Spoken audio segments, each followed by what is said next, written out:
streaming. Perfect. Well, thank you everyone for joining us today for our December 9th regular scheduled community meeting of the Transform Fresno Outreach Oversight and the TCC work. Thank you all for joining us on this Wednesday evening, I think it is today. It's been a hectic week for all of us here in the city, so the days are getting away from me. This evening, we'll be covering a few updates for the public. We will start off with the Southwest Urban Forest expansion. That presentation will be provided by Miguel Ramirez in the city of Fresno. We'll move on to the new Transform Fresno website and community engagement partner by Christopher and Christine from Fresno EOC. And then we'll move on and finalize the day and the evening with the displacement avoidance plan consultant with Dr. Thomas for any Q&A on the displacement avoidance plan. With that, I'm going to officially turn over the meeting to our point person in this body of work and the lady who keeps us all on schedule, Courtney. The meeting is officially turned over to you. Thank you, Council President Arias. Welcome, everybody. Thank you for joining us on this Wednesday evening. Appreciate you all taking time out of your busy schedules to join us. So let's go ahead and get started. I want to introduce Miguel Ramirez. He's with the City of Fresno, and he is the project manager for project number 11, the Southwest Urban Forest Expansion. So Miguel, you should have the rights to, share your screen and go for it. Perfect. Hi, everybody. Miguel Ramirez with the City of Fresno. I am the project manager for project number 11, the Southwest Urban Forest Expansion. This is a little bit, this is a project area map of my project, what it consists of. 150 trees on Jensen and Fruit. Elm, those are the medians on Elm. Between Jensen and Ventura is another 80 trees.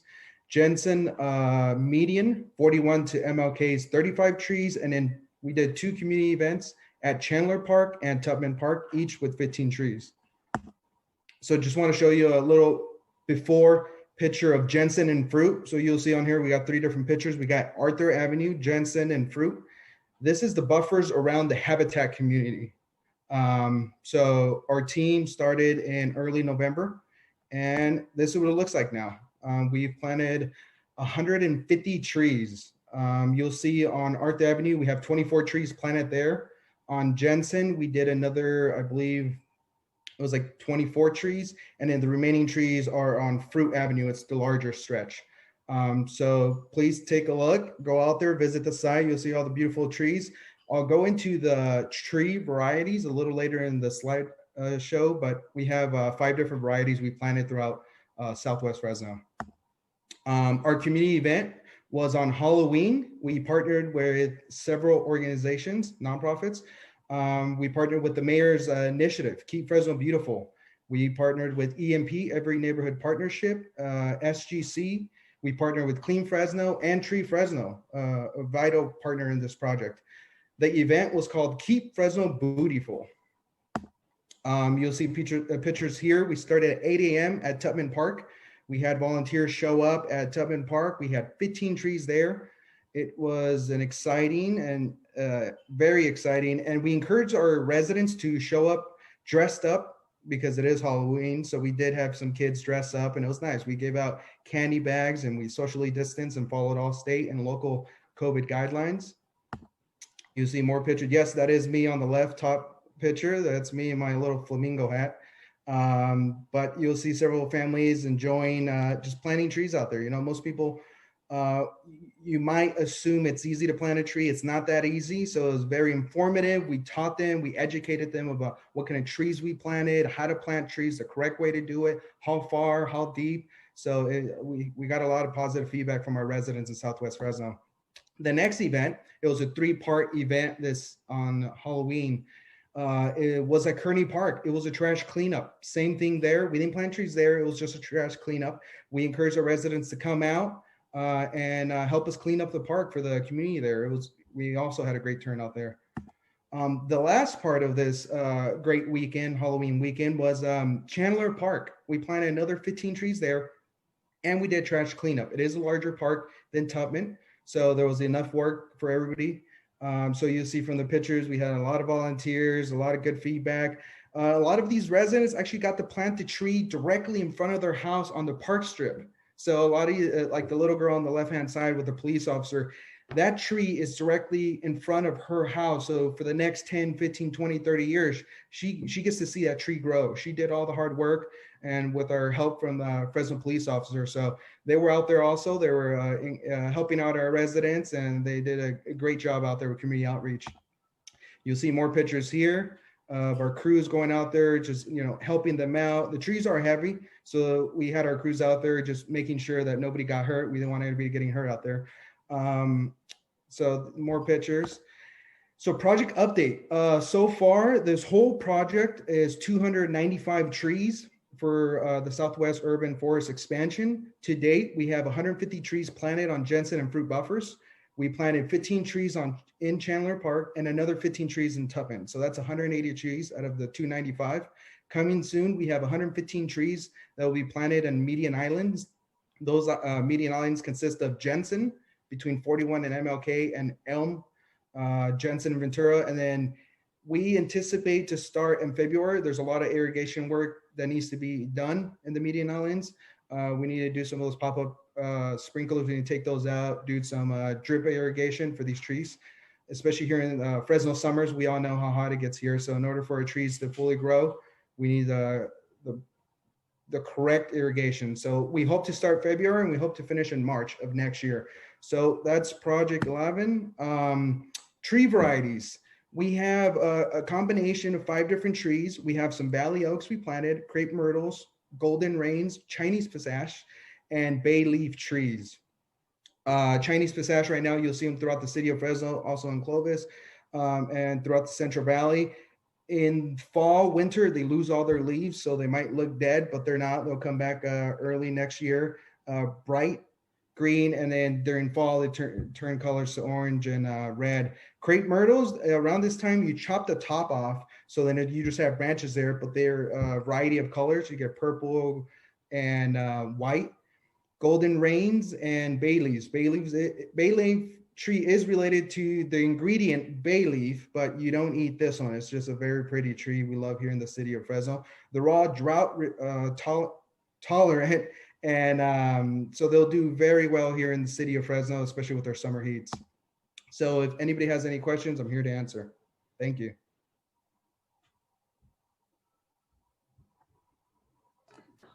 Great. Any questions from the committee or any members participating today?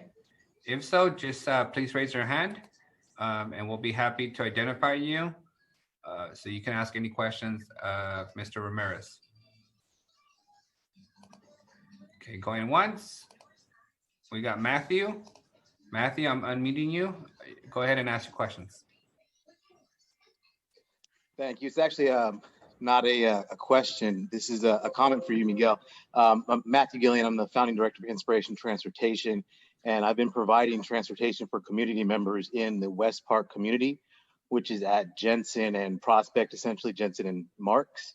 I have one passenger who has been telling me as I take her down Jensen to basically Jensen and Willow area, she's actually pointed out the trees that are now coming in on Jensen as something new that they're seeing in their community, because the community organizations out there is Los Olvidados, the forgotten ones. And so community members really, they notice things like that, whereas it might go unnoticed in other areas of town. But that is something that she pointed out to me as we were driving down Jensen, new trees coming into our neighborhood. So your work is being noticed. I appreciate that, Matthew, and also for anybody listening, if you want to plant more trees and you're interested in park strips in Southwest Fresno, Southeast Fresno that you have in mind, but you don't know where to get the funding or where to get the trees, reach out to Tree Fresno. Mona Cummings has a grant, and she's looking for residents that want to plant more trees. So just reach out to Tree Fresno; she'll help you out. So thank you again, and that's Project 11. Great. We do have one panel member. So Ms. Kelly, you have the floor. Yeah, this is not a question. This is also a comment. I'm just smiling from ear to ear about these trees in Southwest Fresno. It's music to my ears as a former community organizer in that area, working in the heat and seeing kids play and don't have a place for respite and just sitting under a tree. And it's just beautiful work. I know it's going to take a while for those trees to be grown and in full bloom, but what a way to really brighten up the community and also mitigate pollution as well. So kudos and wonderful job. It's music to my ears. Thank you. Thank you, Sabrina. Thank you, Ms. Kelly. And the most important part, I think, of his Miguel's presentation is they're not just trees, but they actually have irrigation. So we're guaranteed that they're going to be growing, and we will have a replacement plan in case some of them don't make it. So thank you, Mr. Ramirez. Any other questions or comments from the committee or members of the public? Seeing none, we'll move on to the next agenda item. Thank you, Mr. Ramirez, for your presentation. Keep up the good work. Thank you, Mr. President. Courtney, who's up next? So up next, we're going to hear from Fresno EOC. They are actually one of our community engagement partners, and they are in charge of, among other things, they are in charge of the development and the migration of our new Transform Fresno website, something really exciting that I've been looking forward to, more user-friendly, a lot more information, and just being a one-stop shop for all things related to the project, to Transform Fresno and all of the projects. So with that, I'll go ahead and turn it over to Chris and Christine from Fresno EOC. Hi, everyone. Christine Morgan at Fresno EOC, and Chris is going to be showing you all the wonderful website that will be live as soon as we work out some of the bugs. Yes, thank you, Christine. I'm going to share my screen. Go.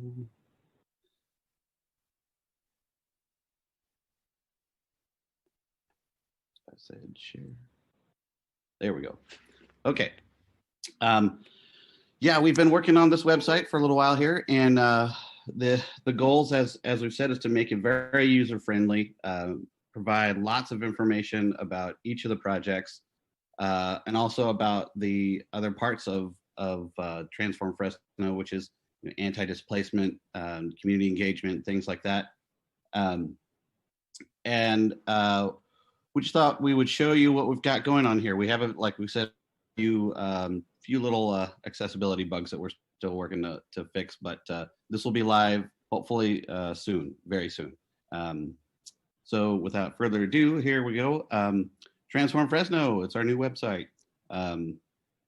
We want to give a little bit of information about everything here on our homepage. You know, you can get to know more about it, find out what's going on with your projects. We've got some lovely updates, which are already filling in, groundbreakings, salsa recipes. Would be great to get to Miguel's presentation there, and we can actually work that into the site as well soon. Upcoming events, as well as the projects themselves, and of course, then we've got our footer with the funding and all these extra links here. We have a newsletter that you can subscribe to, and this is makes it very easy to get to and such. So I'll go through the menu real quick here. Under our home, we've got more information about Transform Fresno, community engagement information, displacement avoidance, and I'll go through these in a second, but just want to go across. Under projects, we've got all the projects, the map that we've had previously, but it's still here. Project updates, so it's a list of any of the updates that are coming along, as well as the newsletter. And we keep archives of the previous newsletters here, as well as the sign-up form. Under the calendar, of course, you'll find things like this meeting is on the calendar, and then any kind of archives from previous meetings can be found here as well. Contact form, in case you want to get in touch with Courtney or any of the other projects, as well as our Facebook. We now have a Facebook page. We now have Instagram and YouTube, and you can find these live right now at Transform Fresno /Transform Fresno, etc. So we'll take a quick look here. We've got some of the same information that we've seen before, just a new presentation of what we had previously. And I'll just kind of scroll through real quick. The project map so you can click on these and see where exactly each one is. It's a fun little map, and you could actually click on this and it would take you directly to the project page, which we'll look at shortly.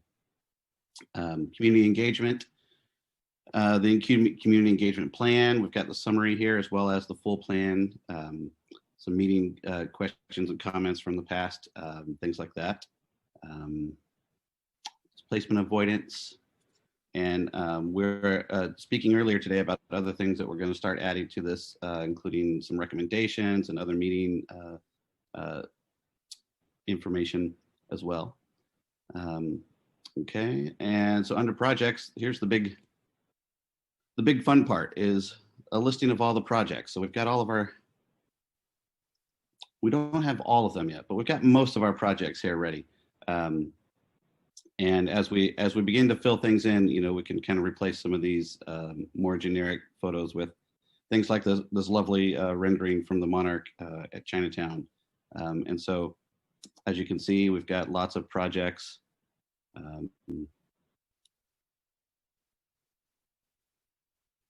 And in case you want to come in and you want to find out, let's look at Yeovil.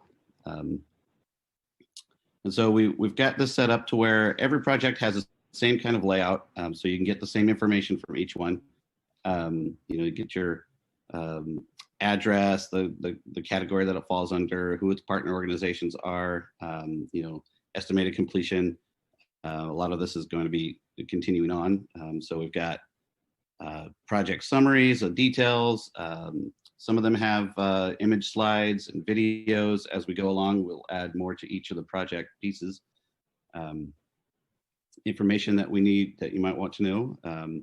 Frequently asked questions.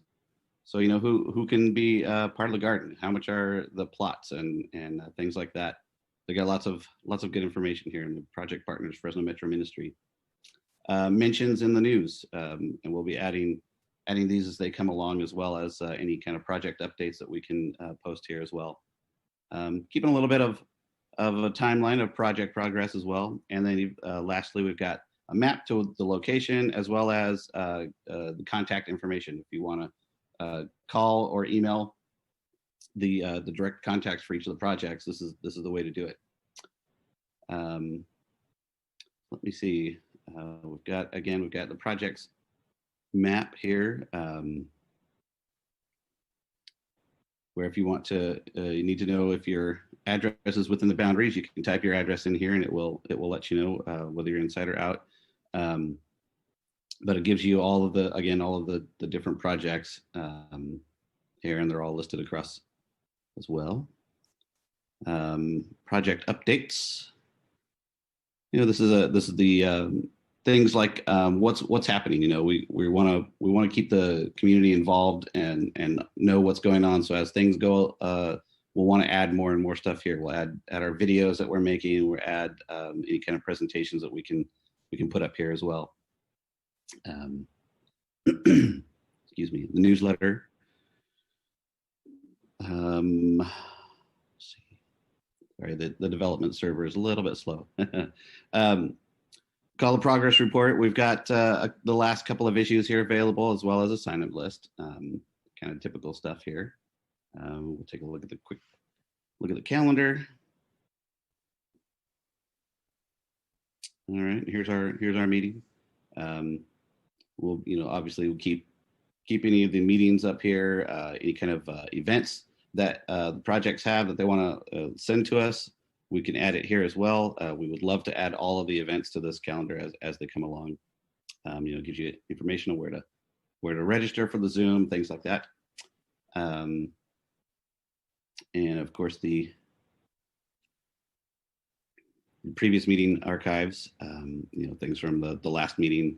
And we might be working with us a little bit to highlight the videos a little better, things like that. And lastly, of course, our contact page makes it nice and easy to send an email and say, hey, what's going on with this? Or I'd like to get more information about this project, etc. And so the goal, like I said, was to make things easy to get to, easy to find, and give as much information about each of the projects as we can, as well as progress of each of the progress with the updates and how things are going and how great things are looking already, and seeing them grow along, hoping that eventually each of the project pages kind of give us a little bit of a timeline, if you will, of what's happened in the past and what's coming soon. And then of course we've got our links to the social media pages. But that's what we got coming. And again, we are hoping to have this live for everybody in the next few days. I should hope. The goal was to have it by tonight, but we ran into a couple of little bugs, and so we're still working those out.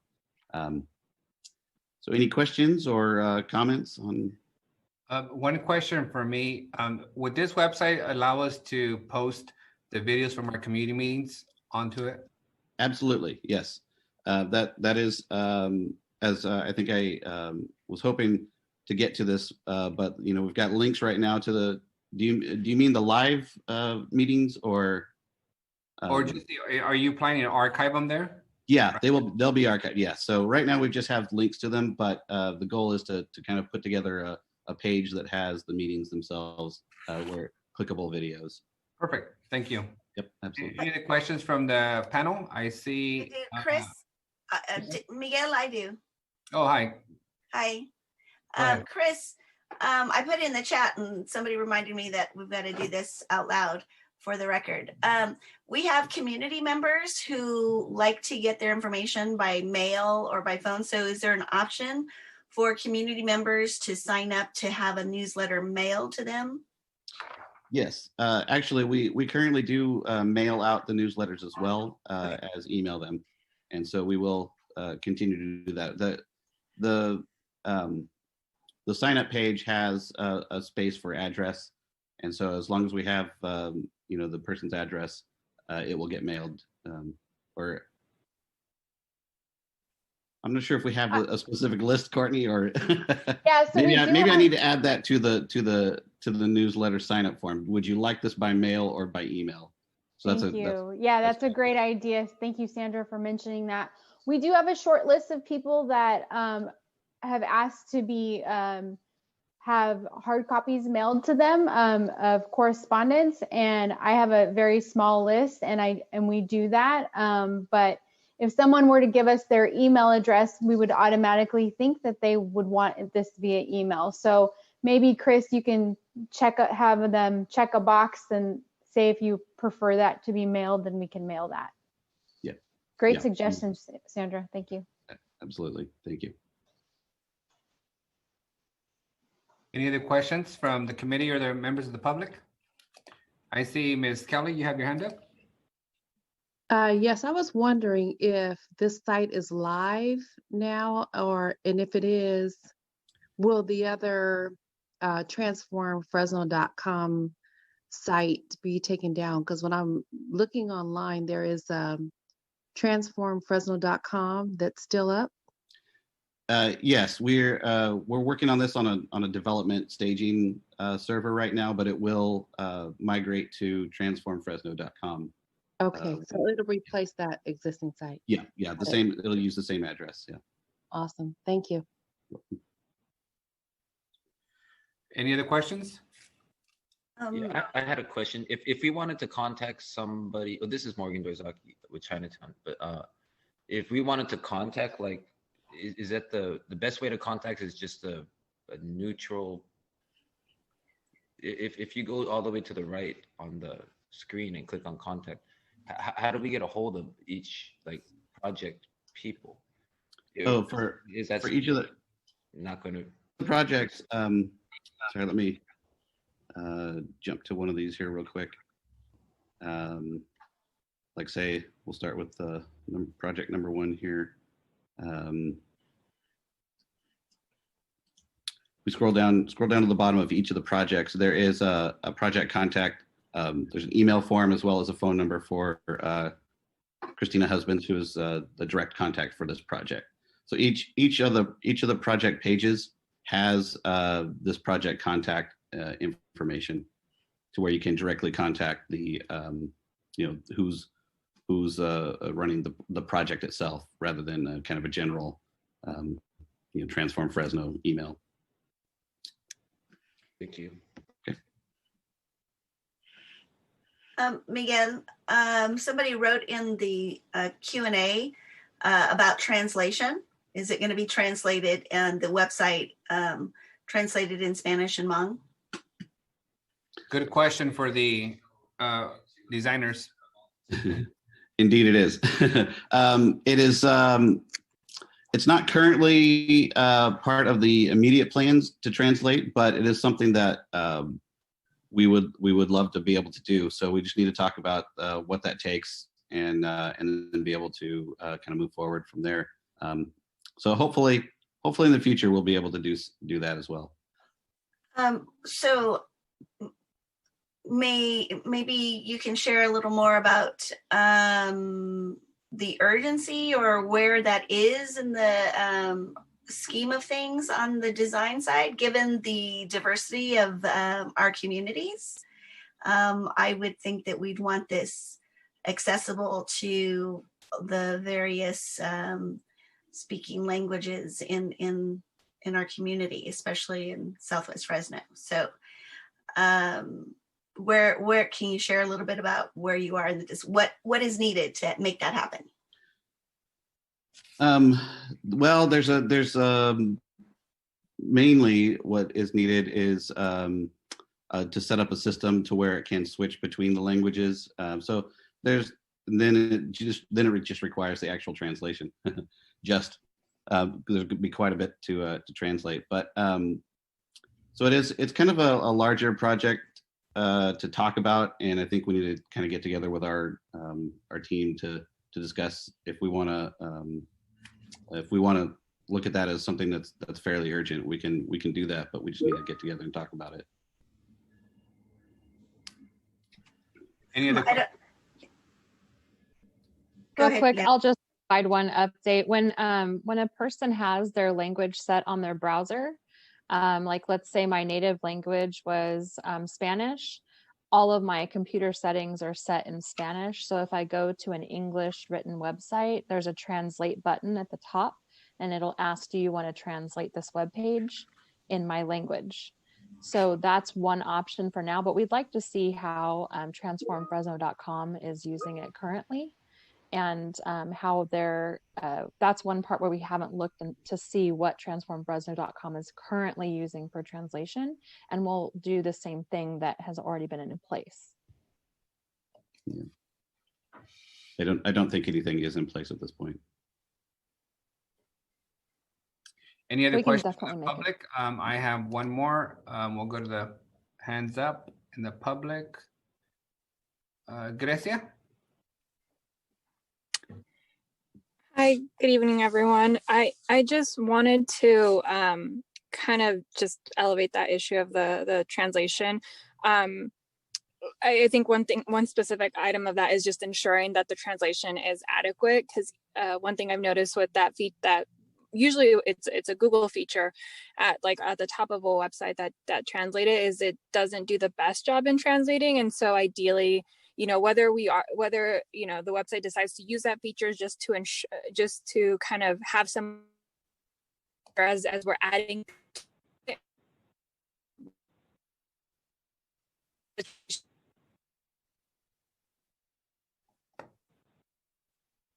phrases that just kind of, you end up losing the entire message in that piece. So I think ideally it would be great to have it directly translated, but I know that's more work, but making sure at the very minimum that a Google translation, for example, makes sense when a native Spanish or Hmong speaker is reading it. Thank you for the feedback. Any other questions and feedback for the developers? Thomas, Destiny? Yes, thank you. I'll be brief. And hi, Garcia. I was going to make the same comment, and EOC and Thriving's group are working in tandem and very closely. So if you'd like support with the translation effort, we do have an on-the-ground language justice team that uses the dialects in Fresno for both Spanish and Hmong. So let us know. And then in addition to that, I think we may need to, if this isn't already there, make sure that the graphics, because there are a lot of images, have the feature activated where screen readers can describe what is in the picture for people who have vision impairments. Yes, that's taken into account for all the images. Perfect. Yep. So just to touch on that topic, thank you, Dr. Thomas. We are actually going to be working on ADA compliance. That's the next step in before we can get the website live. We're already using what the city of Fresno uses on their website. So we're going to wait and go through that process to see how this website ranks before we can make it go live. Thank you for that. So just a cautionary tale, the city's about to upgrade its own website. And if you wait for us to do anything, it might be a couple of years. So I say just move forward and don't wait for the big elephant in the room to update its own website. Thank you. All right, next person I see with the hand up is, I see no more. So we'll move on to the next agenda item. Thank you all for the feedback. Thank you to designers. I hope you took that input. And thank you, Dr. Thomas. And now we'll move on to the next item. Courtney? So I wanted to go a little bit out of schedule and give brief update very quickly before we give it over to Dr. Thomas. I want to ensure she has as much time as she needs to go over her information. So I'm going to do a quick, very high level project or update of all projects for you. So I'm going to start with project 1, the Chinatown Housing Project. So this project broke ground in September 2020 and construction is underway. Construction will take approximately 18 months to complete, and it's anticipated to be complete by the first quarter of 2022. The Fresno Housing Authority is also in the middle of choosing a local artist to provide artwork on and around the new housing complex. And community engagement for surrounding improvements in the form of lighting and landscape has begun, and the design work has been started. So for project number 2, the Fresno EOC, they've completed 34 homes where weatherization and education services were provided to reduce energy costs. There are an additional 9 homes pending completion, and they've also installed 13 residential solar systems with 7 in the pipeline ready for installation. This project has been put on hold, unfortunately, due to the pandemic, but additional weatherization and solar installations are planned for the next 6 months as soon as it's safe to resume program services. Project number 3 is our Grid single-family solar partnership. So since the start of the project, Grid has completed 16 single-family home installations with 8 additional homes in the pipeline for installation. Grid has also trained 60 individuals for solar installation. Grid hopes to complete 10 additional single-family solar installations within the next 6 months and train an additional 15 people in solar installations. Unfortunately, this project also has suffered a little bit due to the pandemic for recruiting and volunteers for training. Project number 4, which is the Grid multifamily partnership. So Grid has installed 1 multifamily project and 2 additional ones are now in the design phase. They hope to complete those next 2 within the next 6 months. And they will be completing a total of 6 multifamily projects. Project number 5 is the Southwest Fresno Trail Project. So since this project began, the city of Fresno has completed all of the necessary CEQA documents and identified the list of potential property acquisition for the project. In the next 6 months, they'll begin purchasing the property needed for the trail, to complete their readiness requirements. And then they'll also start planning to choose a design consultant for the trail through a statement of qualifications process. Project number 6 is our Chinatown Urban Greening Project. The city of Fresno has met all of the readiness requirements for this project, and we have held 1 community engagement meeting to date and are planning for 1 more at the first of the year with our design team. Project number 7 is the Clean Shared Mobility Network. The Clean Shared Mobility Network has met all readiness requirements associated with this project, and currently this group is drafting guidelines, technical requirements, and processes for future community engagement to determine where the vehicles and the charging stations will be located. Installation of the first 5 charging stations also have begun. So in the next 6 months, they'll be acquiring electric vehicles and installing additional charging stations, implementing the bike share program, and developing marketing and outreach plans. Project number 8, the Annandale Mode Shift, is by Self-Help Enterprises, and they've prepped the site for construction and finalized approved plans and permits. Construction will begin after the first of the year, and a celebration event will be planned once restrictions on public gatherings are lifted.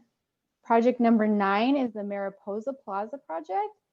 Since the start of the project, the city of Fresno has hired and executed a consultant agreement with the design for Mariposa Plaza. A topographic survey, internal kickoff meeting, and multiple stakeholder meetings have been held. In November 2020, the first community meeting was held to gain community input on possible schematics and design features of the plaza. And the design team is currently working on the schematic and geometric drawings right now. Project number 11, we just heard about, so I won't go into that because we've already heard about that. That's the Southwest Urban Forest expansion. Project number 12 is the Yosemite Village Permaculture Garden and Urban Farm Incubator. This we call the Yoville Community Garden, and the project has developed a garden leadership team that's made up of 5 residents from the Yosemite Village complex. This team is actively shaping the garden. Composting infrastructure and storage container have been installed, along with over 1,000 trees, bushes, and plants are currently growing on the site. 22 residents have community garden plots and are growing food for their families. Applications for the farm incubator plots will be open soon, along with community workshops and gardening classes. The team continues to conduct outreach to nearby residents and host weekly volunteer days on Tuesdays and Thursdays from 2 to 5. So if you're interested, go on out. Project number 13, that's the park at Martin Luther King Magnet Corps. Readiness requirements have been met for this project, and a design consultant has been chosen through a statement of qualifications process.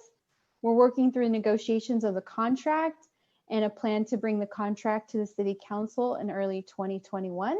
We are also working through a purchase and sale agreement with the park property owners. And once we have that completed along with the design contract, we will begin community engagement to discuss design features of the park. Project number 14 is our Inside Out Community Garden. A tool shed, ADA garden box, tools, benches, and composters were purchased, delivered, and installed at the Sunset Community Center site. 5 fruit trees and many seedlings for the garden were planted. Cooking demonstrations and community engagement are taking place via digital platforms and community food drives. Project number 15 is the Yosemite Village Community Orchard. This project has been approved by the Strategic Growth Council, and we are waiting for its incorporation into the master grant agreement along with several other projects. The project will be planting 120 nut and stone fruit trees on the Yosemite Village Community Garden site. Projects 16 and 17 are the Southwest Fresno Community Food Hub, Urban Heat Island Mitigation and Edible Food Rescue Composting and Distribution Project. This project is in the revision stages with SGC as we had to get a new project lead, and we hope to have an approved project to incorporate into the master grant agreement by the end of the year. The location of these projects will be on the St. Rest Baptist Church campus, providing a distribution site and commercial kitchen for the expansion of the Fresno Metro Ministry Food to Share program. Project number 18 is the Fresno City College West Fresno Satellite Campus. The groundbreaking for this campus was held in October, and construction on the site has begun. State Center Community College will continue their outreach efforts geared toward expanding the local workforce through partnerships with contractors and trade workers working on this project. Construction is slated to be completed in time for spring 2023 classes. Project number 19 is the Chinatown PBID project. A consultant was hired for a feasibility study to determine the possibility of instituting a Chinatown property-based improvement district. Property owner meetings are planned for January 2021, and the feasibility study should be done by March of 2021. If recommendations are made to move forward, we will begin the public hearing and voting process for property owners in Chinatown. Project number 20 is the Plus Up Vehicle Replacement and Incentives Program. 15 electric vehicles have been provided to households within the TCC project area by Valley Clean Air Now, and additional vouchers will be provided in the next 6 months for more electric vehicles. Project 21 is our TCC connector project. There have been delays to construction for the electric buses charging station due to the pandemic. However, we will be increasing the frequency of Route 38 from downtown Fresno to Jensen and Cedar from 30 minutes to every 15 minutes, and that will start January 4th, 2021. Project 22 is our Southwest Offsite improvements. The City of Fresno has selected a consultant for design and will be coordinating with the Fresno City College West Fresno campus and developers on right-of-way dedications and design work for the infrastructure improvements. Our next project is our workforce development project, the truck driver training.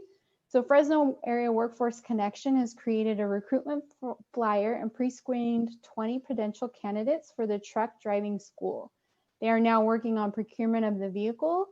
In the next 6 months, hands-on training will begin, and there will be an ongoing community outreach, student graduation, and program completion. The next workforce development project is our welding program. The welding program, led by the State Center Community College District, has been approved by SGC and will be incorporated into the master grant agreement, hopefully by the end of the year. The program currently has an anticipated start date of February 2021, and will start the recruitment process for participants for that program.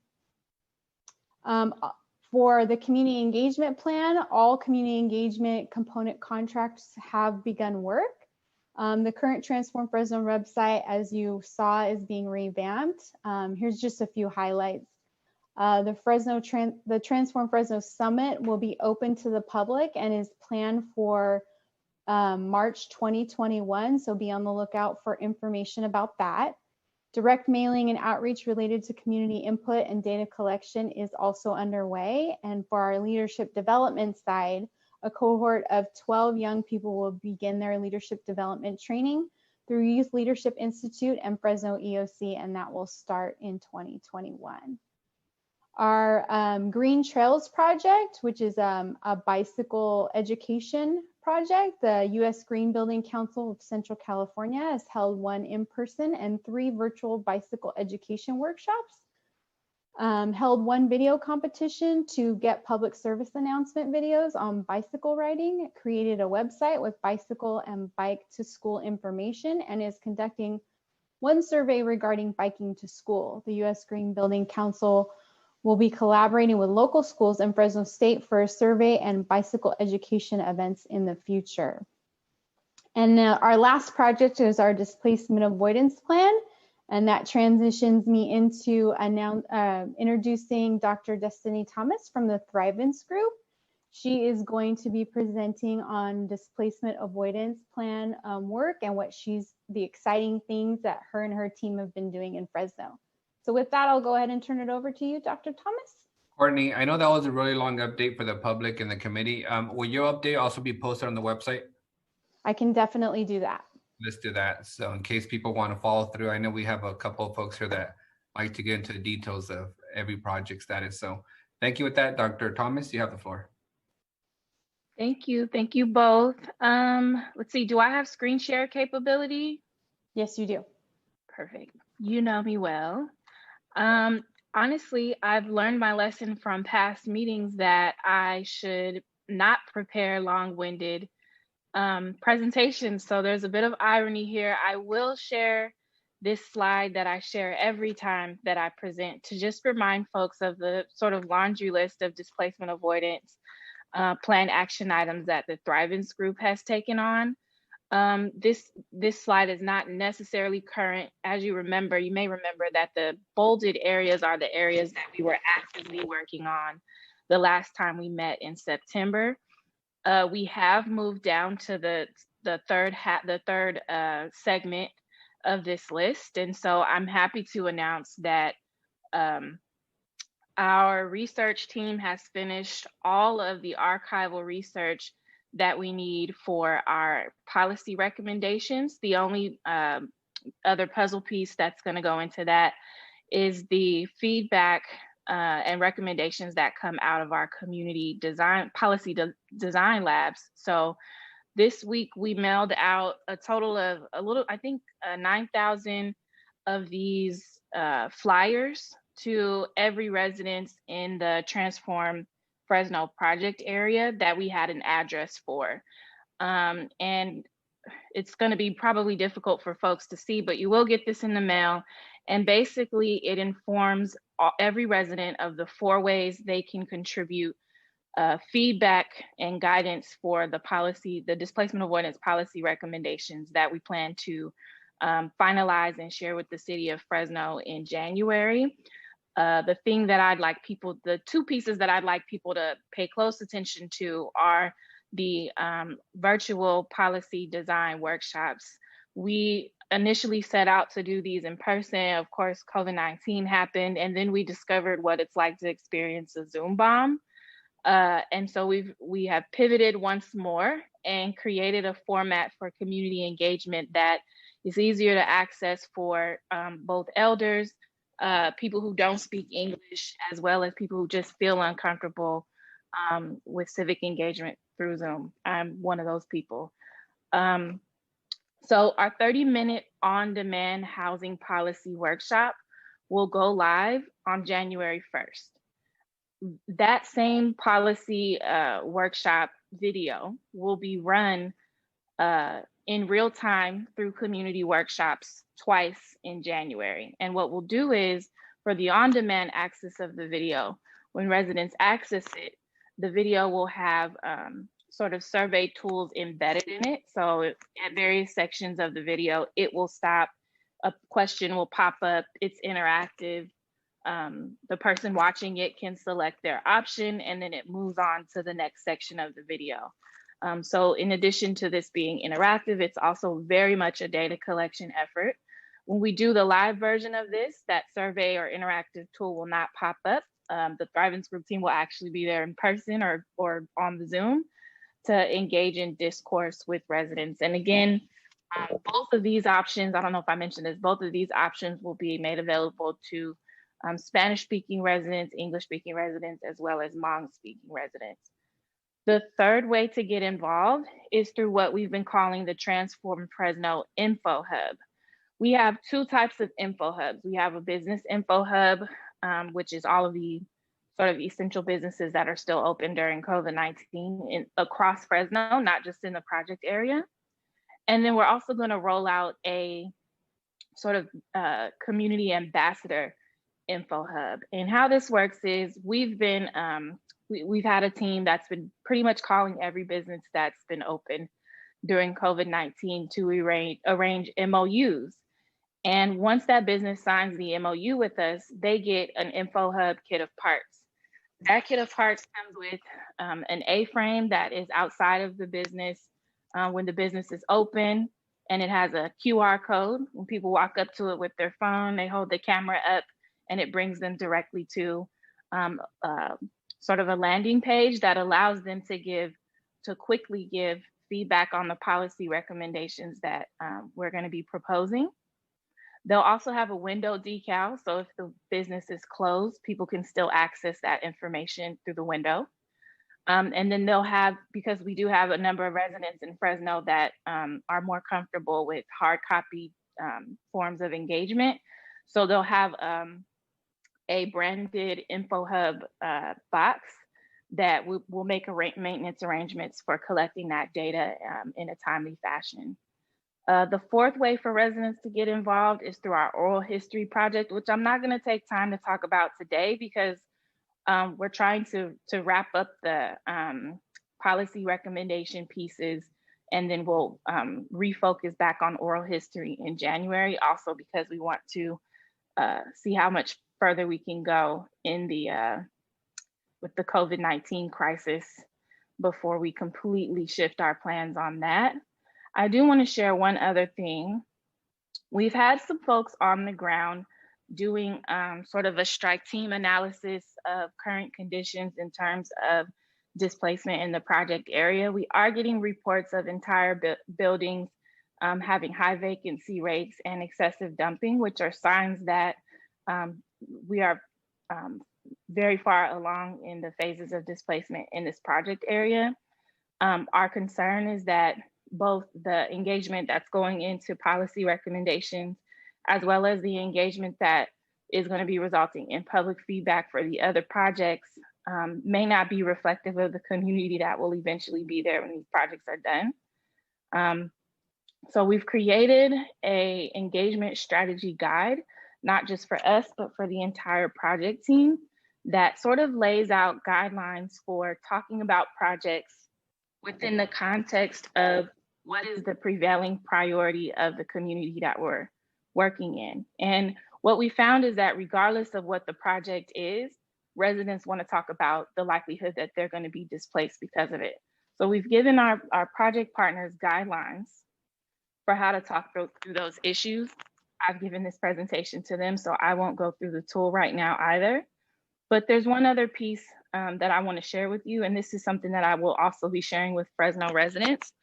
We actually created a rubric for both residents and project teams to understand which types of engagement are most appropriate to have during different phases of displacement in a community, and how to analyze and assess the level of displacement that's happening. So I believe that's where we are. We have been doing a lot, as Courtney mentioned, and I tried not to over prepare for today, so I'm probably leaving a ton of things out, but pretty much we're still on the ground. We're wrapping up our research, and the last piece of it is community voice, which is the part that we're most excited about.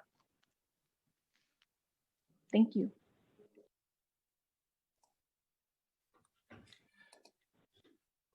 Any questions for Dr. Thomas?